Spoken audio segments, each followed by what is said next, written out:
Hello my friends, नमस्कार दोस्तों। मैं सुरेश सर एक बार फिर आपके साथ। लेकिन आज हम एक ऐसा चीज़ लेकर के आए हैं जिसके लिए सबों को बेसब्री से इंतज़ार था। झारखंड शिक्षक पात्रता परीक्षा संबंधित सूचना केंद्र झारखंड सरकार के द्वारा इसकी घोषणा कर दी गई है। झारखंड शिक्षा पात्रता परीक्षा के आवेदन को उन्होंने भरने के लिए अभ्यर्थियों से कहा है, और जो लोग इसके कंडीशन को फुलफिल करते हैं, बहुत दिनों के बाद ये निकला है, इसलिए बहुतों को बेसब्री से इंतज़ार था। अब आप लोग मैंने इस फील्ड में उतर जाइए और तैयारी शुरू कर दीजिए। तैयारी तो आपकी होती ही होगी। सीटेट वगैरह की परीक्षा, बीटेट वगैरह में, एस्टेट वगैरह जो बिहार सरकार था उसमें आप लगे ही हुए थे। लेकिन झारखंड सरकार के द्वारा ये एक लंबी अवधि के बाद इसको निकाला गया है, इसलिए आप सभी इसमें जो इसकी अर्हता को फुलफिल करते हैं, अगर आप बीटी हैं, बीएड है, तो आप इसको परीक्षा को भरेंगे और फिर इसके बाद जो आपको सर्टिफिकेट मिलेगा, पात्रता परीक्षा का जो सर्टिफिकेट मिलेगा, उसके आधार पर आप टीचर्स शिक्षक प्रतियोगिता परीक्षा में आप सम्मिलित होंगे और आप एक नौकरी हासिल करेंगे। तो आइए हम चलते हैं इस पर। झारखंड शिक्षक पात्रता परीक्षा जेटेट 2024, विज्ञापन संख्या है इसका 30/2024। आवेदन करने की तिथि जो है 23/7/2024 से 22/8/2024 तक है। 23/7/24 से 22/8/2024 तक इसके आवेदन की प्रक्रिया शुरू हो जाएगी। क्या है इसकी वांछित अर्हता और योग्यता? आप जानते हैं ये कोई नई चीज नहीं है, कुछ संशोधन इसमें किया गया कहीं कहीं पर। भारत का नागरिक हो, आपराधिक मामले में सक्षम न्यायालय द्वारा दोषी सिद्ध नहीं हो, और जेटेट के लिए, झारखंड शिक्षा पात्रता परीक्षा के लिए संशोधित नियमावली 2024 में निर्धारित शैक्षणिक एवं प्रशैक्षणिक योग्यता पूरी करता हो। ये 2024 में कुछ संशोधन किया है, उसके आधार पर इसकी अर्हता को, क्वालिफिकेशन को अगर आप पूरी करते हैं तो इसमें आप आवेदन कर सकते हैं। जेटेट का स्वरूप कैसा होगा? जेटेट का स्वरूप कैसा होगा? कहता है पात्रता जांच परीक्षा के लिए दो स्तर, प्राथमिक विद्यालय स्तर और उच्च प्राथमिक विद्यालय स्तर के होंगे। प्राथमिक विद्यालय स्तर हो गया मतलब क्लास 1 to 5, और उच्च प्राथमिक विद्यालय स्तर हो गया 6 to 8। अभ्यर्थी दोनों स्तरों की परीक्षा में भी सम्मिलित हो सकते हैं। आप 1 to 5 और 6 to 8 में भी सम्मिलित हो सकते हैं अगर आप इस क्वालिफिकेशन को पूरा करते हैं। कक्षा 1 से 5 के लिए प्राथमिक विद्यालय स्तर लेवल 1 कहलाएगा, लेवल 1, और कक्षा 6 से 8 के लिए उच्च प्राथमिक विद्यालय स्तर लेवल 2 कहलाएगा। प्रश्न पत्र की अवधि क्या होगी? प्राथमिक कक्षा 1 से 5 के लिए 2 घंटा 30 मिनट, 2.5 घंटे की अवधि होगी। 150 प्रश्न रहेंगे। कौन कौन टॉपिक से रहेंगे उसकी चर्चा हम करेंगे अभी। उच्च प्राथमिक कक्षा के 6 to 8 के लिए भी 2 घंटा 30 मिनट, 150 मिनट का अवधि मिलेगा। अगर दृष्टिबाधित दिव्यांग है, आंख से विकलांग है, तो उनको 30 मिनट का अतिरिक्त समय मिलेगा। तो उनके लिए 3 घंटे का हो जाएगा, 2.5 घंटे प्लस 30 मिनट। 3 घंटे का उनको समय मिलेगा।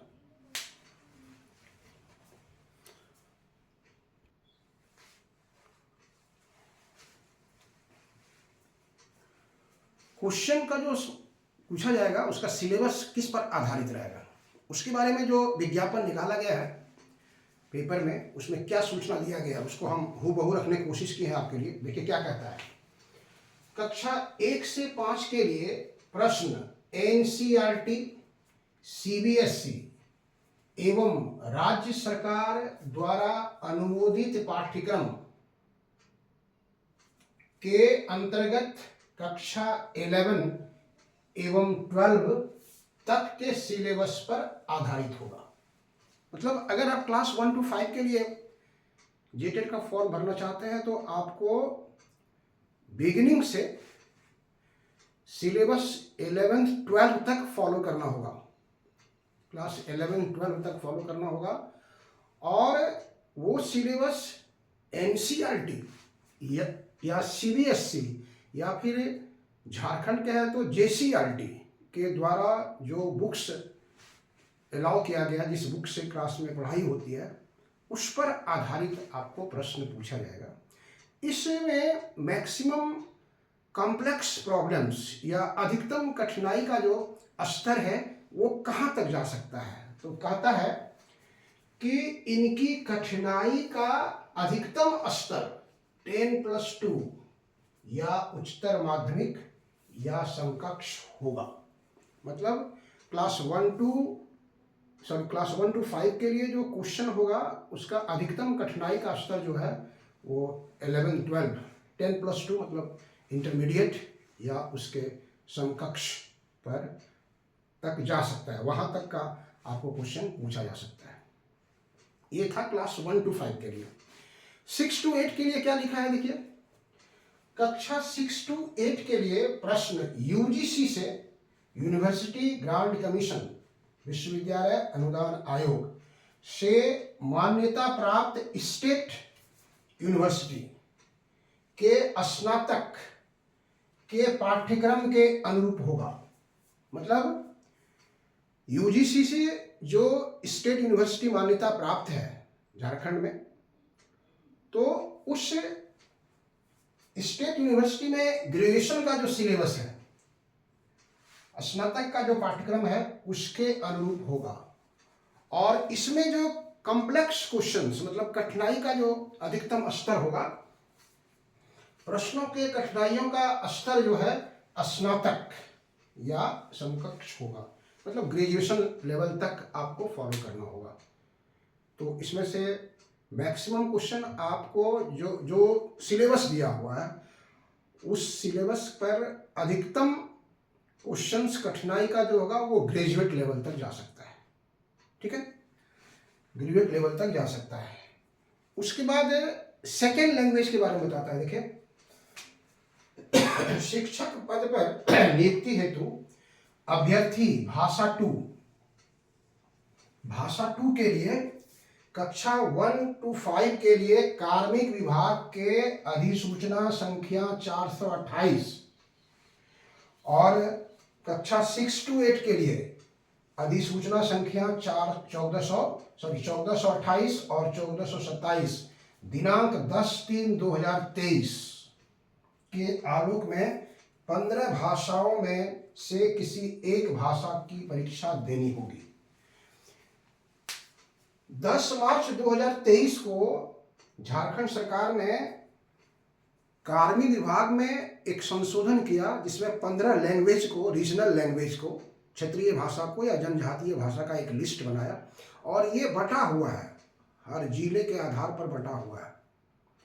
तो जिस जिले के आप रहने वाले हैं वहाँ पर आपको देखना होगा कि कौन सी ऐसी जनजातीय भाषा है या क्षेत्रीय भाषा है, अंगिका है, खोरठा है, मालतू है, क्या है, उस सब के आधार पर इस 15 भाषाओं का एक लिस्ट है। उस 15 भाषाओं में से एक भाषा की आपको परीक्षा देनी होगी।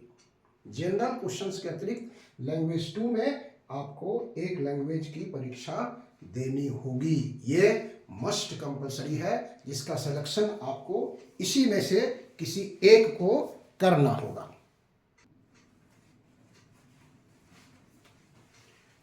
एग्जामिनेशन में क्वालिफाई करना सबसे बड़ी बात है, क्योंकि ये आपको जॉब नहीं दे रहा, एक सर्टिफिकेट दे रहा है। आप एलिजिबल हैं, TET, टीचर्स एलिजिबिलिटी टेस्ट, शिक्षक पात्रता परीक्षा, आप ये इसके पात्र हैं। आपको जब जॉब की वैकेंसी आएगी तो वहाँ पर आप फाइट कर सकते हैं। तो क्वालिफाई करना बहुत ज़रूरी है। तो उसके लिए कंडीशन क्या रखा है उसकी हम चर्चा करते हैं। देखिए यहाँ पर परीक्षा में उत्तीर्णता हेतु निम्नवत प्रतिशत अंक लाना अनिवार्य होगा। कैटेगरी वाइज स्टूडेंट्स रहते हैं, जैसे यहाँ पर दिया हुआ है, पहला कैटेगरी में रखा है जनरल, सामान्य वर्ग के जो लोग आते हैं, जनरल हैं, उनको प्रत्येक खंड के न्यूनतम प्राप्तांक मतलब कितने सेक्शन में क्वेश्चन बटा हुआ है, CDP है, लैंग्वेज है, लैंग्वेज 1, लैंग्वेज 2, फिर EVS है, फिर मैथमेटिक्स है, जो भी ब्रांच है आपका, तो हर एक ब्रांच प्रत्येक खंड के न्यूनतम मार्क्स आपको उसका होना चाहिए 40%, और ओवरऑल टोटल मार्क्स कितना है 150, उसका 60%, मतलब 60% मिनिमम एलिजिबिलिटी हुआ। 60% से ज़्यादा नंबर आप लाएंगे तो आपको सर्टिफिकेट मिलेगा टेट का, बशर्ते कि हर ब्रांच में आपको 40% आना चाहिए। ये नहीं कि मान लीजिए आप मैथमेटिक्स में 30 ले आया और दूसरे में जो 40% लाना है दूसरे सब्जेक्ट में, उसमें आप 40% नहीं ला करके 35% आए और ओवरऑल आपका आ गया 65%, तो यू आर नॉट एलिजिबल। आप मान के चलिएगा। क्राइटेरिया भी हर ब्रांच में कंडीशन को फुलफिल करना है और ओवरऑल कॉन्फिडेंस करना है। आप इधर 2-3 ब्रांच में क्वालिफाई कर गए और ओवरऑल आपका हो गया 55%, तो यू आर नॉट एलिजिबल। ठीक है, तो ये आपको विशेष रूप से ध्यान देना है। मतलब जितने ब्रांच में क्वेश्चन रहेगा, हर ब्रांच में आपको उसका जो निर्धारित क्राइटेरिया है उसको फुलफिल करना होगा और टोटल मार्क्स का जो परसेंटेज है उसको भी आपको लाना होगा। तो देखिए यहाँ पर सामान्य जाति के लिए हो गया 40%, 60%, अनुसूचित जाति ST के लिए, SC के लिए ये हो गया हर ब्रांच का 30% है और ओवरऑल 50%, है। अनुसूचित जनजाति ST के लिए है आपका सेम कंडीशन है, 30% यहाँ पे है, 50% वहाँ पर भी है। आदिम जनजाति, जैसे मान लीजिए पहाड़िया वगैरह है, आदिम जनजाति जो है पहाड़िया वगैरह है, उसके लिए भी सेम कंडीशन है, 30% और 50%। अत्यंत पिछड़ा वर्ग BC1 के लिए 35% है और 55%। BC2 के लिए है, BC2 के लिए भी 35% है और 55%। आर्थिक रूप से कमजोर वर्ग EWS, इकोनॉमिकली वीकर सेक्शन, उसके लिए भी 35% और 55% है। और दिव्यांग जो है उनके लिए 30% और 50%, 30% और 50%। ये क्राइटेरिया निर्धारित किया गया है, इसको आप फुलफिल करेंगे तभी आप पात्रता की परीक्षा का सर्टिफिकेट हासिल कर सकते हैं। सारी परीक्षा OMR शीट पर होगी। OMR शीट में जो इंफॉर्मेशन दिया गया है उसको अच्छे ढंग से पढ़ना है और भरना है। रोल नंबर आप गलत लिखेंगे तो यू आर डिस्क्वालीफाइड। किसी चीज़ को कलर सही ढंग से नहीं करेंगे तो वो आप डिस्क्वालिफिकेशन का हकदार होंगे। इसलिए सबसे बेस्ट तरीका है, जितना उसका OMR शीट का प्रैक्टिस फुलफिल करने में प्रैक्टिस करेंगे वो आपके लिए अच्छा तरीका है। नेगेटिव मार्किंग की प्रावधान इसमें नहीं है, इसलिए मैंने लिखा है नो नेगेटिव मार्किंग। दूसरी बात क्या है, रिजल्ट जब डिक्लेयर हो जाएगा उसके बाद अगर आप OMR शीट के पुनर्मूल्यांकन या पुनः जांच के लिए आप किसी प्रकार का वहाँ से कोई आपके पर विचार नहीं किया जाएगा, आप उसका दावा भी नहीं कर सकते हैं। इसलिए विज्ञप्ति में सीधे लिख दिया गया है रिजल्ट के बाद OMR का पुनर्मूल्यांकन या पुनः जांच नहीं की जाएगी। तो इस क्राइटेरिया पर आपको ध्यान देना है और आपने प्रिपरेशन को अच्छे ढंग से तैयारी करते रहना है एग्जामिनेशन के लिए।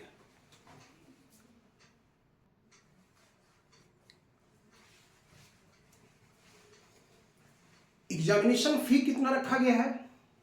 जेटेट परीक्षा के लिए अलग अलग कैटेगरी के छात्रों के लिए, स्टूडेंट्स के लिए अलग अलग फी निर्धारित किया गया है। आइए देखते हैं कौन सा है। जनरल कैटेगरी के जो स्टूडेंट्स हैं, अगर वो क्लास 1 to 5 के लिए अप्लाई करते हैं तो उनको 1300 रुपये देना होगा। क्लास 6 to 8 के लिए अप्लाई करते हैं तब भी 1300 रुपये देना होगा। अगर दोनों के लिए करते हैं 1 to 5 और 6 to 8 के लिए तो उनको 1500 रुपये देने होंगे। एससी अनुसूचित जाति के स्टूडेंट्स के लिए 1 to 5 के लिए 700 रुपये देना होगा, 6 to 8 के लिए भी 700 रुपये देना होगा। लेकिन अगर दोनों के लिए अप्लाई करते हैं 1 to 5 और 6 to 8 के लिए तो 800 रुपये देना होगा। एसटी अनुसूचित जनजाति के लिए 1 to 5 के लिए 700, 6 to 8 के लिए भी 700 और 1 to 5 एंड 6 to 8 के लिए 800 रुपये देने होंगे। आदिम जनजाति जो पहाड़िया वगैरह के ग्रुप में आते हैं 1 to 5 के लिए 500 रुपये, 6 to 8 के लिए 500 रुपये और 1 to 5 एंड 6 to 8 के लिए 600 रुपये देने होंगे।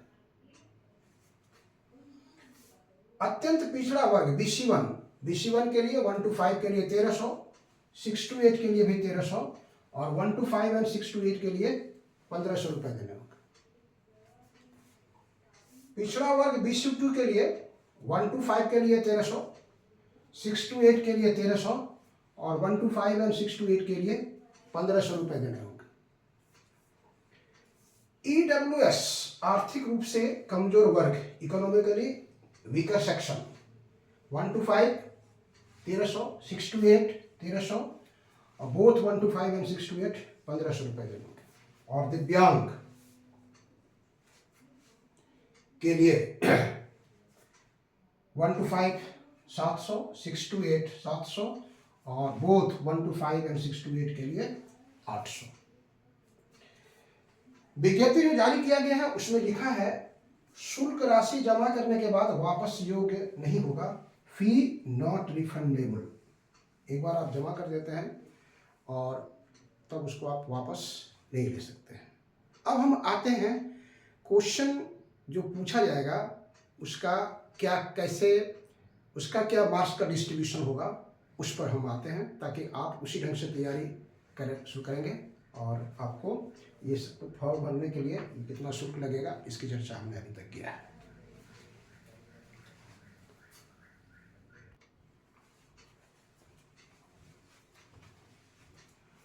क्लास 1 to 5 के लिए जो बांटा गया है, मतलब सब्जेक्ट का जो सिलेबस में डिस्ट्रीब्यूशन है वो 5 भाग में बांटा हुआ है। पहला है CDP, जिसको आप कहते हैं चाइल्ड डेवलपमेंट एंड पेडागोगी। उसमें प्रश्नों की संख्या होगा 30 और हर एक क्वेश्चन का 1 मार्क्स होगा, कुल अंक होगा 30, यहाँ 30 भी है। दूसरा है लैंग्वेज 1। तो लैंग्वेज 1 में आप ध्यान रखेंगे कि लैंग्वेज 1 2 ग्रुप में बटा हुआ है। लैंग्वेज 1 जो है वो 2 ग्रुप में बटा हुआ है। पहला है हिंदी और इंग्लिश।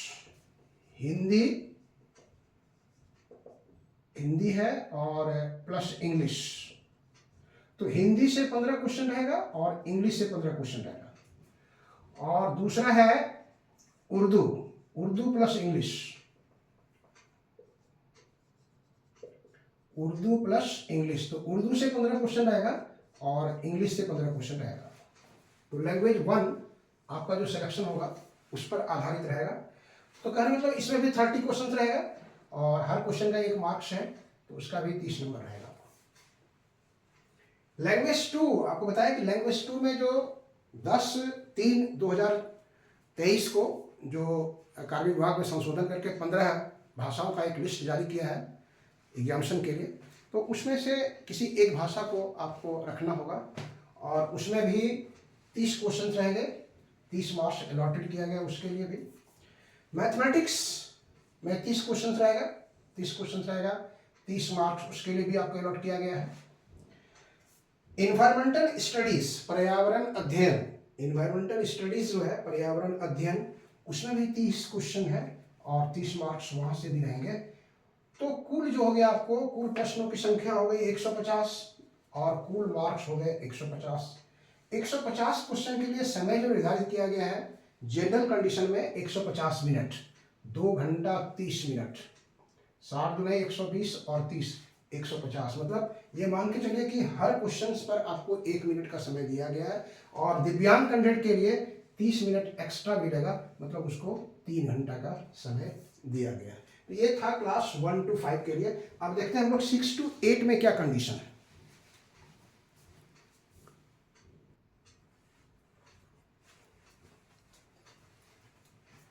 अब देखते हैं हम लोग यहाँ पे क्लास 6 to 8 के लिए, क्लास 6 to 8 के लिए दोनों में बहुत कॉमन है, दोनों में बहुत कॉमन है, इसलिए सीडीपी वहां भी था, यहां भी है CDP, same questions same number, 30 questions 30 marks. Language 1 का भी वही कंडीशन है जो आपको बताए थे, हिंदी इंग्लिश या Urdu English, 30 questions 30 marks. Language 2 बताया आपको हम, कार्मिक विभाग का जो पत्रांक संख्या दिनांक है उसमें 15 लैंग्वेज में से एक लेना है, 30 क्वेश्चंस 30 मार्क्स। और इसमें एक 6 to 8 में जो रहेगा आपको मैथमेटिक्स, साइंस और सोशल स्टडीज, ये तीनों मिला करके 60 क्वेश्चंस रहेगा। हो सकता है 20 में भी हो या कुछ प्लस माइनस करके भी हो सकता है, लेकिन ये तीनों से मिला करके आपको 60 क्वेश्चंस रहेगा और 60 मार्क्स आपको यहाँ पर मिलेगा। 120 क्वेश्चंस 120 मार्क्स और टाइम वही है, 2 घंटा 30 मिनट, 120 मिनट, 150 मिनट, और फिर दिव्यांग कैंडिडेट जो है उनके लिए 3 घंटे का समय निर्धारित किया गया है। तो ये था कंप्लीट जानकारी। आपको जेटेट का जो फॉर्म आवेदन करने के लिए सरकार ने निकाला, झारखंड सरकार ने, आप निश्चित रूप से भरिए, आपको सफलता मिलेगी। मैं सुरेश सर, इस चैनल के माध्यम से अगर आप नए हैं, ये जुड़े हुए नहीं है पहले से, तो इसको आप लाइक, सब्सक्राइब और शेयर कर दीजिएगा, क्योंकि मैं जो साइंस पोर्शंस है उधर क्लास 1 to 5 में मैथमेटिक्स एंड इन्वायरमेंटल स्टडीज, और क्लास 6 to 8 के लिए ये जो देख रहे हैं आप मैथमेटिक्स, साइंस और सोशल स्टडीज, इस तीनों पर हम आपके बीच आएंगे, लाइव क्लासेस भी प्लस MCQ जो इम्पोर्टेंट ऑब्जेक्टिव क्वेश्चंस है वो आपके लिए हम लेके आएंगे, और आप अच्छी तरह से तैयारी करेंगे, आपको सफलता मिलेगी, निश्चित रूप से मिलेगी, बशर्ते आपका जो तैयारी करने का ढंग है वो सही होना चाहिए। सब लोग पढ़ाते हैं, सब लोग पढ़ते हैं, लेकिन क्या नहीं पढ़ना चाहिए वो अगर शिक्षक बच्चे को बता दे तो फिर उनको सफलता मिल जाती है। गाइडेंस का बेस्ट तरीका यही है, कौन सा पोर्शंस को उनको छोड़ देना चाहिए, बाकी जो पर्सन्स हैं उसमें गाइडेंस भी चाहिए, गाइड को हेल्प करना चाहिए, और विद्यार्थी को, स्टूडेंट्स को हार्ड लेबर करना चाहिए। जब तक आप कठिन परिश्रम नहीं करेंगे तब तक आपको सफलता नहीं मिलेगी। और जो लगा हुआ रहता है इधर उधर, ये नहीं कि फॉर्म निकला है चलो भर देते हैं, घूम के आएंगे, वहाँ पर सेंटर पड़ा है चलो वहाँ पर जाके वहाँ के वातावरण का अवलोकन करके आएंगे, इस तरह की मेंटेलिटी रख करके जो विद्यार्थी फॉर्म भरते हैं तो वो तो खैर मान के चलिए कि सफलता की श्रेणी में नहीं आ पाते हैं और नहीं आ सकेंगे जब तक कि मोटिवेशनल होकर के, कंसंट्रेटेड होकर के अपने लक्ष्य की ओर अग्रसर नहीं बढ़ेंगे। चलिए, हमारी भी दुआ है आपको सफलता मिले और आप लग जाइए इसकी तैयारी में। आज सिलेबस आ गया है, हम बहुत जल्दी 1 सप्ताह के अंदर हम आपके लिए लाइव क्लास की व्यवस्था इसके लिए कर रहे हैं, और हम आपको बीच आएंगे क्लास 1 to 5 के लिए मैथमेटिक्स एंड इन्वायरमेंटल स्टडीज़, और क्लास 6 to 8 के लिए mathematics, science and social studies के साथ। चलिए, थैंक यू।